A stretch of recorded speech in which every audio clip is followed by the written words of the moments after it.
on a une organisation qui s'appelle GISOC en français, qui est associée à ce climat.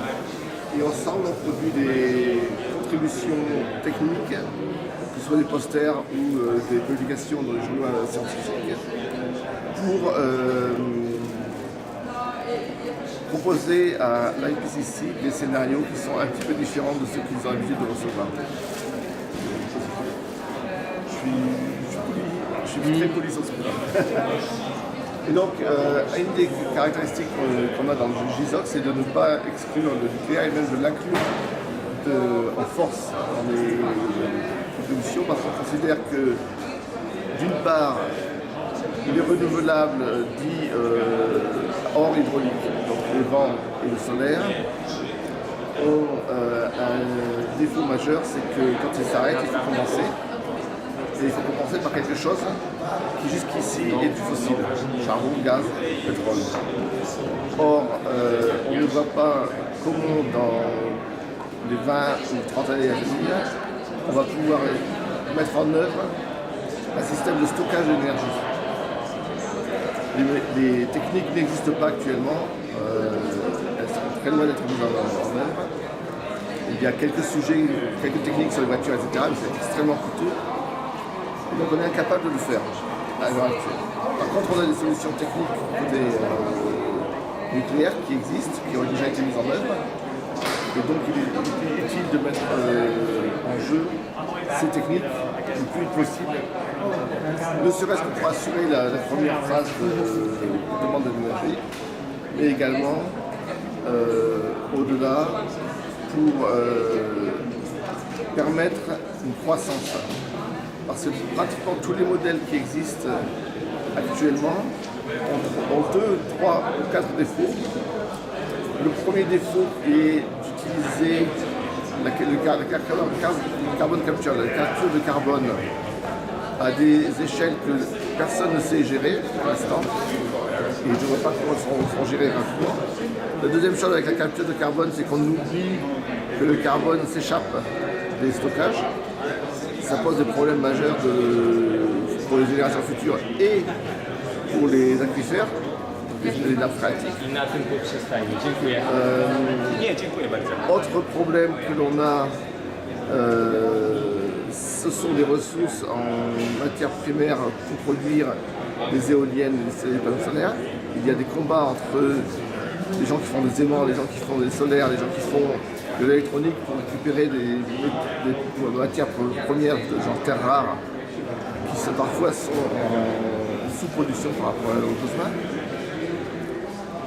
Quatrième point pour le nucléaire, on dispose d'un matériau qui est intéressant qui s'appelle l'uranium, ou le thorium pour les Indiens. L'uranium a une propriété particulière, c'est qu'on ne peut rien en faire sinon de l'énergie.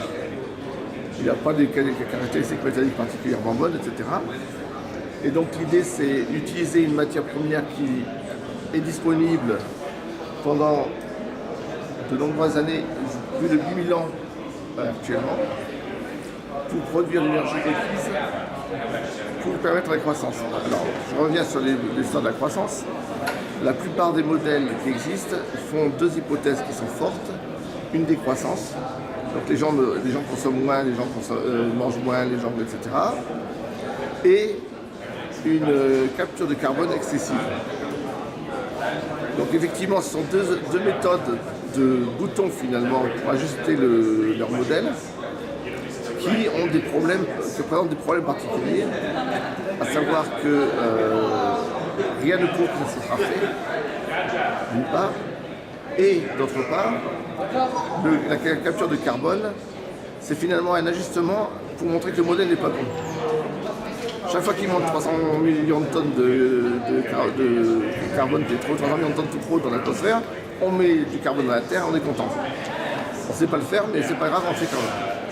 Et ça, c'est un enjeu majeur, c'est d'arriver à convaincre les gens de l'IPCC qui regroupent les documents venant de toutes sortes de sources, qu'il y a un biais dans ces références. Et ce biais, c'est la mise en œuvre excessive de méthodes que l'on ne maîtrise pas. Voilà, ça c'est pour le premier aspect des choses du global.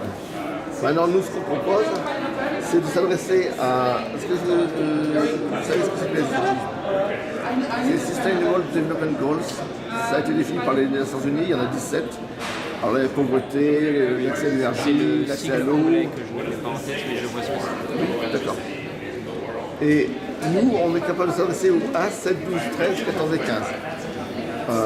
On n'est pas capable d'aller beaucoup plus loin que ça parce que hier, j'ai posé la question à l'IPCC justement en disant comment faites-vous pour intégrer 17 SDGs? C'est ce que l'IPCC nous demande à nous quand on participe à des groupes de travail, etc., d'intégrer les SDGs.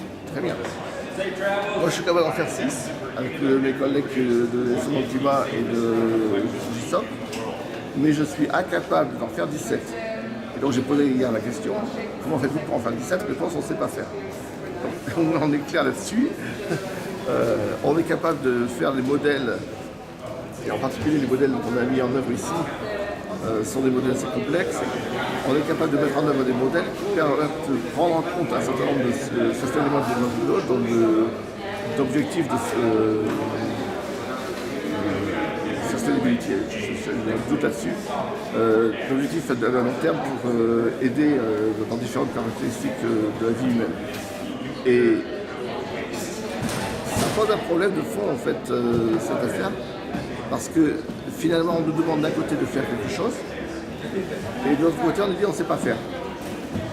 Donc ils nous demandent finalement de mettre en œuvre pour les années à venir des approches qui intègrent tous ces objectifs et en plus qui intègrent la partie économique. Donc ça c'est fondamental, évidemment la partie économique est fondamentale. Et là, nous, ce qu'on montre ici, dans la partie économique, c'est que, vu le montant, la quantité de matière disponible pour faire de l'énergie nucléaire à l'avenir et suivre la croissance, on a suffisamment de marge de manœuvre pour ne pas avoir des conflits d'intérêts forts sur les productions de matière. La matière est suffisamment répartie pour permettre à la plupart des pays de s'adresser à un certain nombre de producteurs, qui soient les producteurs actuels d'une part, ou qui soient les producteurs d'uranium 138 ou ceux qui ont de l'uranium 138 en stock. Donc il y a une très grande marge de manœuvre et surtout l'avantage de cette approche, c'est que finalement on réduit l'empreinte minière d'un facteur 80 à peu près, ce qui est fondamental. Je ne sais pas si vous avez des questions autres.